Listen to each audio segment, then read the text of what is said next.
ಬೆಂಗಳೂರಿನ ಎರಡನೇ ವಿಮಾನ ನಿಲ್ದಾಣ ಎಲ್ಲಿ ನಿರ್ಮಾಣ ಆಗಬಹುದು ಅನ್ನುವಂಥ ಪ್ರಶ್ನೆ ಎಲ್ಲರನ್ನೂ ಕಾಡ್ತಾ ಇದೆ. ಎರಡನೇ ಏರ್ಪೋರ್ಟ್ ಕನಕಪುರದಲ್ಲೋ ಅಥವಾ ನೆಲಮಂಗಲದಲ್ಲೋ? ಇವತ್ತು ನೆಲಮಂಗಲದಿಂದ ಕುಣಿಗಲ್ ರಸ್ತೆಯಲ್ಲಿ ಸ್ಥಳ ಪರಿಶೀಲನೆ ಮಾಡಲಾಗುತ್ತೆ.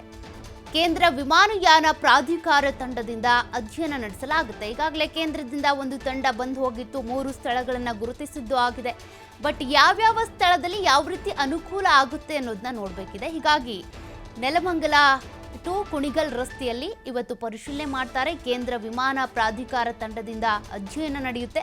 ನಿನ್ನೆ ಕನಕಪುರ ಬಳಿ ಪರಿಶೀಲನೆ ಮಾಡಿತ್ತು ನಿಯೋಗ. ವಿಮಾನ ನಿಲ್ದಾಣ ಮಾಡೋದಕ್ಕೆ ಜಾಗ ಸೂಕ್ತವಾಗಿದೆಯಾ, ಬೆಂಗಳೂರಿನಿಂದ ಉದ್ದೇಶಿತ ಸ್ಥಳ ಎಷ್ಟು ದೂರವಿದೆ ಅನ್ನೋದನ್ನ ಗಮನದಲ್ಲಿಟ್ಕೊಳ್ಬೇಕಾಗತ್ತೆ. ಆ 3 ಜಾಗಗಳ ಬಗ್ಗೆ ವಿಮಾನಯಾನ ಪ್ರಾಧಿಕಾರಕ್ಕೆ ವರದಿ ಸಲ್ಲಿಕೆಯಾಗುತ್ತೆ. 3ರಲ್ಲಿ 1 ಸ್ಥಳಕ್ಕೆ ಅನುಮತಿಯನ್ನ ನೀಡಬಹುದು. ಹಾಗಾದ್ರೆ ವಿಮಾನ ನಿಲ್ದಾಣ ಎಲ್ಲಿ ಆಗಬಹುದು ಅನ್ನುವಂಥ ಕುತೂಹಲ ಎಲ್ರಿಗೂ ಕೂಡ ಇದ್ದೇ ಇದೆ. ಇನ್ನು ಅನುಮತಿ ಸಿಕ್ಕ ಬಳಿಕ ವಿಮಾನ ನಿಲ್ದಾಣ ಕಾಮಗಾರಿ ಪ್ರಾರಂಭ ಆಗುತ್ತೆ. 1 ಬಿಡದಿ, ಕುಣಿಗಲ್, ನೆಲಮಂಗಲ ಈ ಯಾವ ಸ್ಥಳದಲ್ಲಿ ವಿಮಾನ ನಿಲ್ದಾಣ ಆಗಬಹುದು ಅನ್ನುವಂಥ ಪ್ರಶ್ನೆ ಇದೆ. ನಿನ್ನೆಷ್ಟೇ ಎಂ ಬಿ ಪಾಟೀಲ್ ಅವರು ಹೇಳ್ತಾ ಇದ್ರು, ಕೈಗಾರಿಕಾ ಸಚಿವರು, ಬಿಡದಿಯಲ್ಲಿ ವಿಮಾನ ನಿಲ್ದಾಣ ಆಗಲ್ಲ, 1 ಕುಣಿಗಲ್ ರಸ್ತೆ ಅಥವಾ ನೆಲಮಂಗಲ ಇಲ್ಲಿ ಆಗಬಹುದು ಅಂತ ಹೇಳ್ತಾ ಇದ್ರು.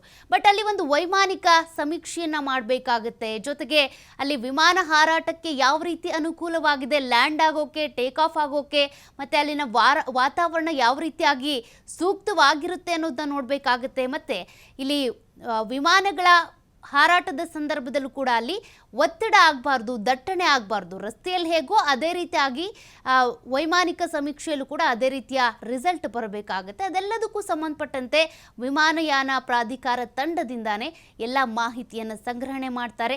ಅಲ್ಲಿಯ ವಾತಾವರಣ ಹೇಗಿದೆ, ಅನುಕೂಲ ಆಗುತ್ತೋ ಇಲ್ವೋ, ಬೆಂಗಳೂರಿಂದ ಎಷ್ಟು ದೂರ ಆಗುತ್ತೆ, ಆ 3 ಪ್ಲೇಸಸ್ಗಳ ಬಗ್ಗೆ ಕೂಡ ಅಧ್ಯಯನ ನಡೀತಿರೋದು.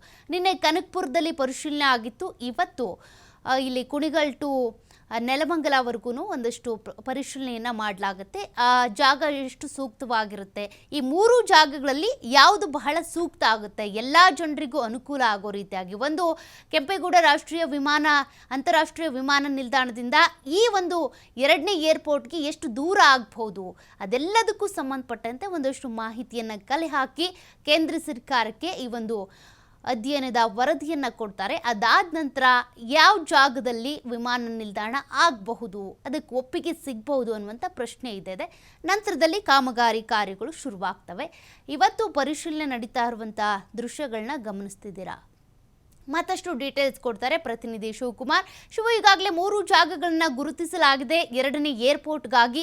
ಬಟ್ ಕೆಂಪೇಗೌಡ ಅಂತಾರಾಷ್ಟ್ರೀಯ ವಿಮಾನ ನಿಲ್ದಾಣದಿಂದ ಯಾವ್ಯಾವ ವಿಮಾನ ನಿಲ್ದಾಣಕ್ಕೆ, ಅಂದರೆ ಈಗ ಗುರುತಿಸಿರುವಂಥ ಜಾಗಕ್ಕೆ ಎಷ್ಟೆಷ್ಟು ದೂರ ಇದೆ, ಅಧ್ಯಯನ ತಂಡ ಏನು ಹೇಳ್ತಾ ಇದೆ? ಸೌಖ್ಯ, ನಿನ್ನೆ ಕೇಂದ್ರ ವಿಮಾನಯಾನ ಪ್ರಾಧಿಕಾರದ ಹಿರಿಯ ಅಧಿಕಾರಿಗಳ ತಂಡ ಬೆಂಗಳೂರಿಗೆ ಭೇಟಿಯನ್ನ ಕೊಟ್ಟಿದೆ. ಕಳೆದ 3 ದಿನಗಳಿಂದಲೂ ಕೂಡ ಎರಡನೇ ಅಂತಾರಾಷ್ಟ್ರೀಯ ವಿಮಾನ ನಿಲ್ದಾಣವನ್ನ ಎಲ್ಲಿ ಮಾಡಬೇಕು ಅನ್ನುವಂತ ನಿಟ್ಟಿನಲ್ಲಿ ಪರಿಶೀಲನೆಯನ್ನ ಮಾಡ್ತಾ ಇದೆ. ನಿನ್ನೆ ಕನಕಪುರದ 2 ಸ್ಥಳಗಳಿಗೆ, ಆರೋಹಳ್ಳಿ ಹಾಗೆ ಬಿಡದಿ ಹತ್ತಿರದ 2 ಜಾಗಗಳಿಗೆ ಭೇಟಿಯನ್ನು ಕೊಟ್ಟಿದೆ. ಅಲ್ಲಿ ಸ್ಥಳ ಪರಿಶೀಲನೆ ಮಾಡಿದೆ. ಇದು ಸೂಕ್ತವಾಗಿದೆಯಾ ಜಾಗ, ಜೊತೆಗೆ ತಾಂತ್ರಿಕವಾಗಿ ಏನಾದ್ರೂ ಅಡೆತಡೆಗಳು ಎದುರಾಗತ್ತಾ, ಹಾಗೆ ಬೆಟ್ಟ ಗುಡ್ಡಗಳು ಏನಾದ್ರೂ ಇದೆಯಾ, ಇದೆಲ್ಲದರ ಬಗ್ಗೆ ಪರಿಶೀಲನೆಯನ್ನ ಮಾಡಿದೆ. ಇವತ್ತು ಕುಣಿಗಲ್ ಮತ್ತೆ ನೆಲಮಂಗಲ ರಸ್ತೆ ಬಳಿ ಈಗ ಇದೇನು ಕೆಲವೇ ಕ್ಷಣಗಳಲ್ಲಿ ಅಲ್ಲಿಗೆ ಭೇಟಿಯನ್ನ ಕೊಡ್ತಾ ಇದೆ. ಅಲ್ಲಿ ಕೂಡ ಸ್ಥಳ ಪರಿಶೀಲನೆಯನ್ನ ಮಾಡಲಿದೆ. ಸೂಕ್ತವಾದಂತಹ ಜಾಗ ಯಾವುದು, ಬೆಂಗಳೂರಿಗೆ 50 ಕಿಲೋಮೀಟರ್ ಡಿಸ್ಟೆನ್ಸ್ ನಲ್ಲಿ ಈ ಜಾಗ ಇದೆಯಾ, ಹೇಗೆ, ಮತ್ತೆ ಇಲ್ಲಿಂದ ಎಲ್ಲೆಲ್ಲಿಗೆ ಸಂಪರ್ಕ ಸಾಧಿಸಬಹುದು, ಜೊತೆಗೆ ಎಷ್ಟು ಪ್ರಯಾಣಿಕರ ದಟ್ಟಣೆ ಮುಂದಿನ ದಿನಗಳಲ್ಲಿ ಇಲ್ಲಿ ಎದುರಾಗಬಹುದು ನಿಲ್ದಾಣವನ್ನ ಮಾಡಿದ್ರೆ ಅನ್ನುವಂತ ಎಲ್ಲ ಅಂಶಗಳನ್ನ ಇವತ್ತು ಪರಿಶೀಲನೆ ಮಾಡ್ತಾ ಇದೆ. ಹಾಗಾಗಿ ಇವತ್ತು ಸಂಜೆ ಕೈಗಾರಿಕಾ ಸಚಿವ ಎಂ ಬಿ ಪಾಟೀಲ್ ಅವರನ್ನ ಭೇಟಿ ಮಾಡಲಿದೆ. ಭೇಟಿಯ ನಂತರ ಸಾಕಷ್ಟು ಮಾಹಿತಿಗಳನ್ನ ಅವರಿಂದ ಪಡೆದುಕೊಳ್ಳಲಿದೆ. ರಾಜ್ಯದ ಕೈಗಾರಿಕಾ ಮೂಲಸೌಕರ್ಯ ಇಲಾಖೆಯ ಹಿರಿಯ ಅಧಿಕಾರಿಗಳು ಕೂಡ ನಿನ್ನೆ ಸಾಥನ್ನ ಕೊಟ್ಟಿದ್ರು ಕೇಂದ್ರ ತಂಡದ ಜೊತೆ. ಇವತ್ತು ಕೂಡ ಅಧಿಕಾರಿಗಳು ಕೂಡ ಸಾಥನ್ನ ಕೊಡ್ತಾ ಇದ್ದಾರೆ. ಅಂತಿಮವಾಗಿ ಇವತ್ತು ಸಂಜೆ ವರದಿಯನ್ನ ತೆಗೆದುಕೊಂಡು ದೆಹಲಿಗೆ ವಾಪಸ್ ಆಗ್ತಾ ಇದ್ದಾರೆ. ದೆಹಲಿಯಲ್ಲಿ ಕೇಂದ್ರ ವಿಮಾನಯಾನ ಇಲಾಖೆಗೆ ಆ ಒಂದು ವರದಿಯನ್ನ ಸಲ್ಲಿಕೆ ಮಾಡಲಿದೆ. ನಂತರ ಅಲ್ಲಿ ಅದರ ಸಾಧಕ ಬಾಧಕಗಳನ್ನ ಇಟ್ಟು ಕೇಂದ್ರ ವಿಮಾನಯಾನ ಇಲಾಖೆ ಏನಾದ್ರೂ ಅನುಮತಿಯನ್ನ ಕೊಟ್ಟಿದ್ದೆ ಆದ್ರೆ ರಾಜ್ಯ ಸರ್ಕಾರಕ್ಕೆ ಶಿಫಾರಸನ್ನ ಕಳಿಸುತ್ತೆ. ಹೌದು ಮಾಡಬಹುದು, ಇಂಥ ಜಾಗದಲ್ಲಿ ನೀವು ಮಾಡೋದಕ್ಕೆ ತೊಂದರೆ ಇಲ್ಲ, ಇಲ್ಲಿ ಮಾಡಿ ಅನ್ನುವಂತ ಒಂದು ಸೂಚನೆಯನ್ನ ಕಳಿಸುತ್ತೆ, ನಿರ್ದೇಶನವನ್ನ. ತದನಂತರದಲ್ಲಿ ಇಲ್ಲಿ ರಾಜ್ಯ ಸರ್ಕಾರ ಕ್ಯಾಬಿನೆಟ್ ನಲ್ಲಿ ಚರ್ಚೆಯನ್ನ ಮಾಡಬೇಕಾಗತ್ತೆ. ಅದರ ಒಂದು ಅಂದಾಜು ವೆಚ್ಚ ಎಷ್ಟಾಗಬಹುದು, ಎಷ್ಟು ಜಮೀನನ್ನ ಸ್ವಾಧೀನಪಡಿಸ್ಕೊಳ್ಬೇಕಾಗತ್ತೆ, ಜಮೀನಿನ ಪರಿಹಾರವನ್ನ ಎಷ್ಟು ಹಣವನ್ನ ಮೀಸಲಾಗಿ ಇಡ್ಬೇಕಾಗತ್ತೆ. ಈ ಎಲ್ಲಾ ಅಂಶಗಳನ್ನ ಪರಿಗಣನೆ ಮಾಡಿ ಒಂದು DPR ಅನ್ನ ರೆಡಿ ಮಾಡತ್ತೆ. ಮತ್ತೆ ಆ ಒಂದು DPR ಅನ್ನ ಕೇಂದ್ರ ವಿಮಾನಯಾನ ಪ್ರಾಧಿಕಾರಕ್ಕೆ ರವಾನೆ ಮಾಡತ್ತೆ.